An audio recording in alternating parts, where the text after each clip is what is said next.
Саламатсыздар ма оқушылар, сіздермен бірге Айнұр апай. Бүгінгі видеода 8-ші сынып алгебра пәнінің 2-ші тоқсандағы квадрат теңдеулер тақырыбы бойынша БЖБ-ның 2-ші нұсқа есептерін ұсынамын. Видеоға лайк басып, каналға тіркеліп және қоңыраушаны басуды ұмытпаңыздар. Сонымен қатар осы видеоны достарыңызға да жіберіңіздер. БЖБ-ның 2-ші нұсқасында келесідей 4 тапсырма берілген, әрқайсысын жеке-жеке қарастырайық. Сонымен бірінші тапсырма берілген теңдеулерді ax квадрат плюс bx плюс с тең 0 түріне келтіріп, a, b, c коэффициенттерін табыңыз делінген. Осы квадрат теңдеуді ықшамдаймыз. X-ті x-ке көбейтетін болсақ, x квадрат, яғни мына жақшаны ашамыз. Азайту x текке көбейтсек 2x, қосу 7 тең. Теңдіктің оң жағында қысқаша көбейту формуласын қолданамыз. Қысқаша көбейту формуласы бойынша бірінші 3x-тің квадраты болады, ол 9x квадрат.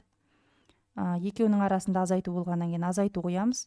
Енді 3x пен 2-ні көбейтеміз, ол 6x, 6x-ті 2-ге көбейтеміз, 12x.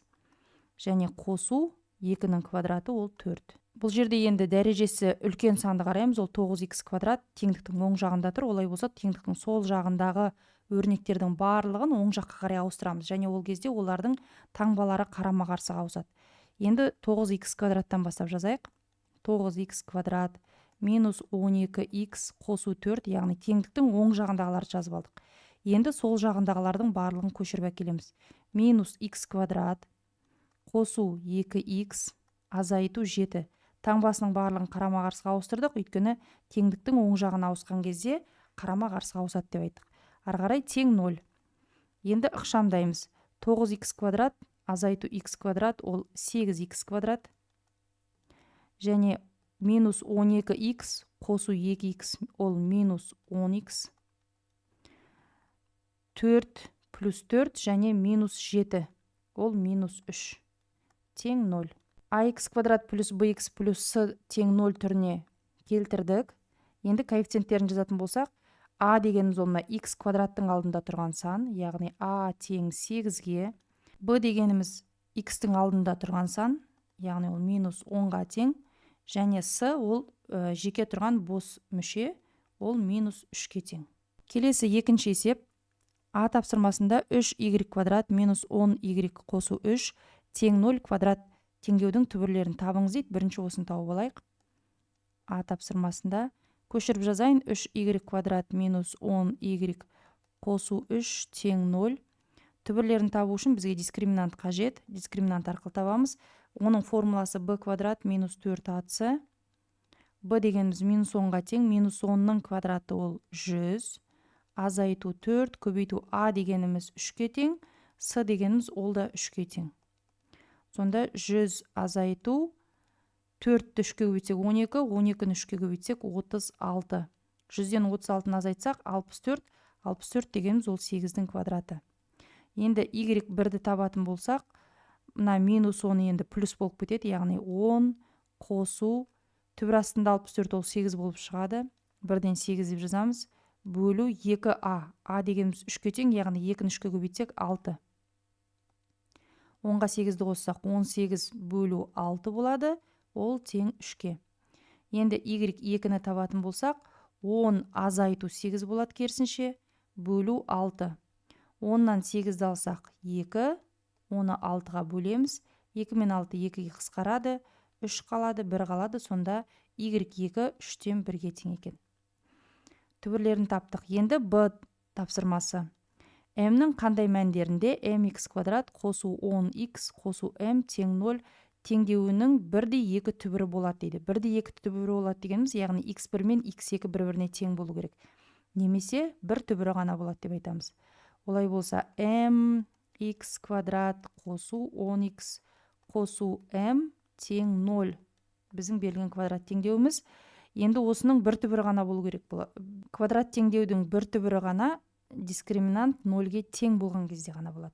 Олай болса, дискриминант дегеніміз ол b квадрат минус 4ac осы 0-ге тең болу керек деген сөз. Және осыдан шығатыны b квадрат ол тең болу керек 4ac-ға. Өйткені міне 4ac-ны теңдіктің оң жағына жібердік. Енді қарайық. b-ның орнында берілген квадрат теңдеуде 10 тұр. Яғни b-ның квадраты ол 100 болады. Тең 4 көбейту a-ның орнында m тұр. көбейту с-ның орнында м тұр.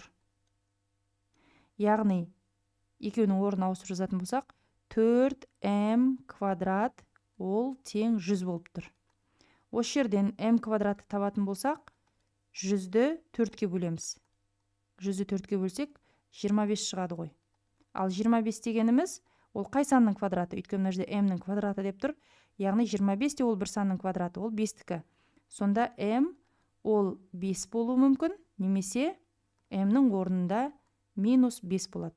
Яғни m-нің орнына 5-ті немесе минус 5-ті қоятын болсақ, мына берілген квадрат теңдеудің бір түбірі ғана болады деген сөз. Келесі үшінші есеп, кері вет теоремасын қолданып, түбірлері x1 тең минус 1,2 және x2 тең минус 0,5 болатын келтірілген квадрат теңдеуді жазыңыз. Бірінші вет теоремасы бойынша квадрат теңдеудің үлгісін жазып алайық. Ол x квадрат қосу px қосу q тең 0 түрінде беріледі. Және осы жерден осы квадрат теңдеудің екі түбірі бар. Олардың қосындысы минус пиді береді, ал осы екі түбірдің көбейтіндісі ол q-ді береді. Енді осы жерге біз белгілі x1 мен x2-ның мәндерін қояйық. x1 минус 1,2, оған қосамыз x2 деген минус 0,5, ол минус пиға тең болады. Және осы екеуінің көбейтіндісі, яғни минус 1,2-ні көбейтеміз минус 0,5-ке, ол q-ға тең болады. Есептейтін болсақ, минус 1,2-ге минус 0,5-ті қоссақ, минус 1,7, ол тең минус пиға, минус 1,2-ні минус 0,5-ке көбейтсек 6, және ол q-ға тең болады. Енді пи мен q-дің мәндерін тауып алайық. Пи дегеніміз, мына екеуінде минус 1-ге көбейтіп жүрсек 1,7-ге тең, ал q дегеніміз 6-ға тең. Пи мен q белгілі болды, енді мына квадрат теңдеу түріне жаза қоямыз. Орындарына қойып x квадрат қосу пи дегеніміз 1,7x және қосу q дегеніміз 6-ға тең 0. Табу керек квадрат теңдеуіміз осы. Келесі төртінші есеп, тік төртбұрыш тәрізді жер учаскесінің ауданы x квадрат минус 15x қосу 56 метр квадратқа тең. А тапсырмасында x квадрат минус 15x қосу 56 тең x қосу a мен x қосу b-ның көбейтіндісі болса, онда a және b мәндерін табыңыз делінген. Осы a тапсырмасын шығарып алайық. x квадрат минус 15x қосу 56 ол тең x қосу a көбейтілген x қосу b. Мына x квадратты x көбейту x деп алсақ болады ғой. Міне 2x-тің көбейтіндісі x-тің квадраты болады. Енді мына 56 дегенді де тағы 2 санның көбейтіндісі түрінде жазуымыз керек. Бірақ сол 2 санның қосындысы минус 15-ке тең болу керек. Яғни минус 7 мен минус 8-ді алуға болады. Минус 7 мен минус 8-ді көбейтсек 56 болады. Өйткені мына минус пен минус плюс болып кетеді. Ал минус 7-ге минус 8-ді қоссақ, ол минус 15-ді береді. Яғни ол дұрыс екен. Енді екеуін екі жақшаның көбейтіндісі түрінде жазамыз. Былайынан x азайту 7 бірінші жақшада, көбейтілген екінші жақшада x азайту 8. Ол тең x қосу a көбейтілген x қосу b-ға. A-ның орнында минус 7 тұр, ал b-ның орнында минус 8 тұр екен. Солайынан жазамыз. A-ның мәні минус 7-ге тең, ал b-ның мәні минус 8-ге тең. Енді b тапсырмасын орындаймыз. Егер тіктөртбұрыштың ұзындығы x қосу a, ал ені x қосу b болса, онда анықталған a және b мәндерін қолданып, жер учаскесінің периметрін өрнектеңіз деген. Жер учаскесі бізде тіктөртбұрыш тәрізді пішін деп айтылған, және тіктөртбұрыштың периметрін табу үшін оның мына ұзындығы мен енін қосып екіге көбейтетін едік. Жазып қояйық. Периметр ол тең екі еселенген a қосу b деп табылатын еді. Енді осы формуланы қолданатын болсақ, біздің жер учаскемізде p тең 2 көбейту ұзындығы x қосу a, яғни мына жерге жазамыз. Оған қосамыз енін x қосу b-ны, және соның барлығы 2-ге көбейтіледі.